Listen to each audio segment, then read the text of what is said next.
जय माँ शारदा। प्यारे मित्रों, आज एक बहुत रोचक प्रसंग है, आप सबके समक्ष रखने का प्रयास कर रहा हूँ। जीवन में जहाँ भी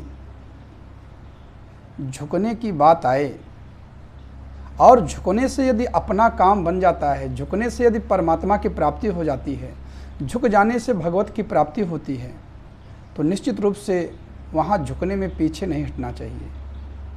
और यदि अकड़ने से काम बनता है, अकड़ने से प्रभु परमात्मा मिलते हैं, तो अकड़ने से भी पीछे नहीं हटना चाहिए। ऐसा मैं नहीं कहता।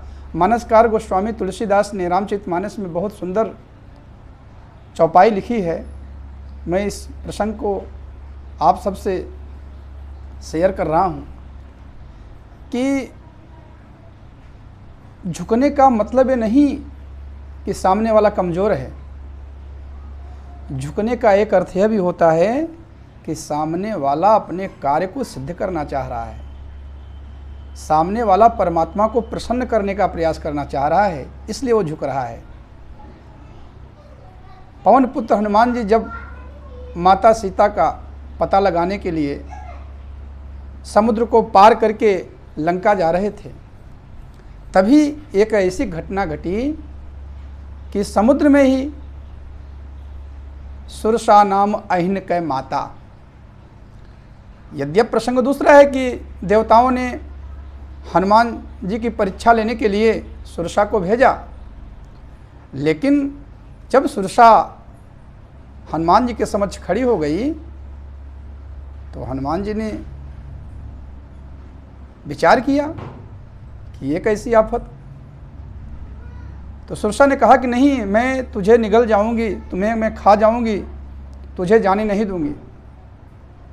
हनुमान जी ने विनम्रतापूर्वक आग्रह किया कि माँ, मुझे प्रभु का कार्य करने दे और मैं वापस सीता की सुधि प्रभु को सुना दूंगा, तो मुझे खा लेना। लेकिन सुरसा ने कहा नहीं, मैं तुझे बिना खाए छोड़ूंगी नहीं। यद्यप हनुमान जी ने कहा कि तब तब बदन पैठियों आई, सत्य कहूँ मोहि जान दे माई, कि माई हे माँ, मैं सत्य कह रहा हूँ, मैं आकर के तेरे मुंह में समा जाऊंगा, मुझे जाने दे।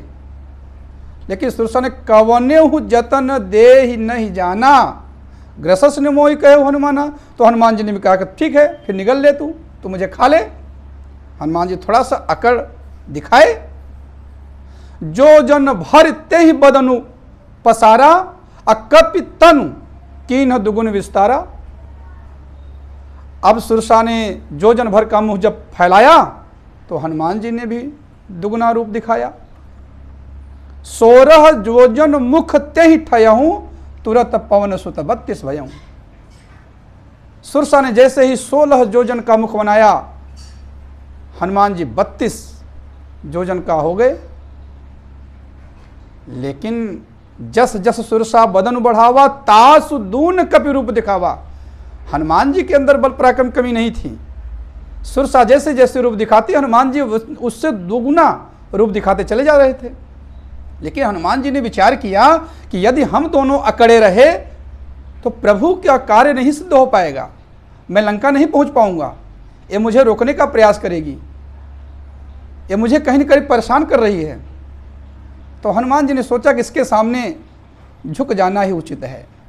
यहाँ झुकने से यदि मेरा काम बन रहा है तो बिल्कुल मैं झुक जाऊंगा।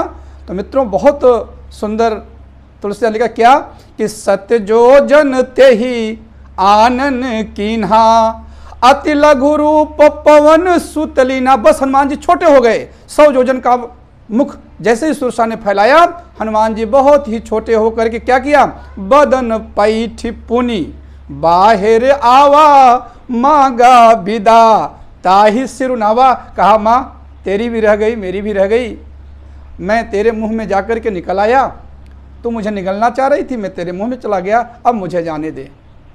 तो इस प्रकार सुरसा प्रसन्न होकर के अनुमति देती है कि निश्चित रूप से तुम भगवान श्री राम का कार्य सिद्ध करोगे। झुकने की बात, झुकने से कार्य बन रहा है तो झुकना चाहिए। हनुमान जी ने झुक के दिखाया, छोटे होकर के, छोटे बन करके दिखाया। और जब बात आई अकड़ने की। पहले भगवान श्री राम ने समुद्र के सामने अन्वय विनय किया, 3 दिन तक प्रतीक्षा किया, लेकिन समुद्र मानने को तैयार नहीं हुआ। तो विनय न मानत जलधि जड़ गए 3 दिन बीत, बोले राम सकोप तब भय बिनु होय न प्रीत। वहाँ भगवान श्री राम अकड़ गए, और जैसे ही अकड़े, लक्ष्मण बाण सरासन यानु 100 बारिद विषकृषानु, लक्ष्मण बाण लाओ, मैं अग्नि रूपी बाण चला करके पूरे समुद्र को सोख लूंगा। समुद्र तुरंत भगवान श्री राम के सामने नतमस्तक हो गया। तो मित्रों, मैं यही कहना चाहता हूँ कि जहाँ झुकने से काम बनता है, झुक जाना चाहिए। लोग परेशान करेंगे, लोग आपको आपके ही कार्य में ऐसे उलझा देंगे कि आप आगे नहीं बढ़ पाओगे। लेकिन शास्त्र और धर्म यही कहता है कि अगर झुक जाने से, छोटा बनने से आपका कार्य सिद्ध हो रहा है, प्रभु का कार्य सिद्ध हो रहा है, तो छोटे होने में कभी पीछे मत हटिएगा। जय मां शारदा।